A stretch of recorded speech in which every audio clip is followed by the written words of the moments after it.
నమస్తే అండి. యూట్యూబ్ ప్రేక్షకులకు నమస్కారం. ఈ అమ్మాయికి వరుడు కావాలను అన్న విషయం గురించి తెలుసుకోబోతున్నాము. ఈ అమ్మాయికి మొదటి మ్యారేజీ అయిపోయినది. ఈ అమ్మాయి భర్త దగ్గర 3 నెలల కంటే ఎక్కువ ఉండలేదు. ఈ అమ్మాయి వాళ్ళ భర్త బాగా తాగి హింసించడం వలన ఈ అమ్మాయి భర్త దగ్గర ఉండలేకపోయింది.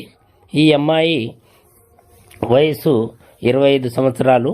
ఈమె యొక్క తల్లిదండ్రులు చిన్నప్పటి నుండే చనిపోవడం జరిగినది. ఈ తర్వాత ఈ బాబాయ్ దగ్గర ఉండి ఈ అమ్మాయికి ఆస్తి 3 ఎకరాలు ఉంటుంది. ఈ అమ్మాయికి మంచి చదువుకున్నవాడు కానీ జాబ్ హోల్డర్ ఎవరైనా ఉంటే ఎవరైనా చేసుకుంటే సంతోషంగా చేసుకుంటాననే ఆలోచనతో మా మ్యారేజీ బ్యూరోకు ఇవ్వడం జరిగింది. ఈ అమ్మాయి 10th క్లాస్ దాకా చదువుకున్నది. ఈ అమ్మాయి యొక్క వయసు 25 సంవత్సరాలు.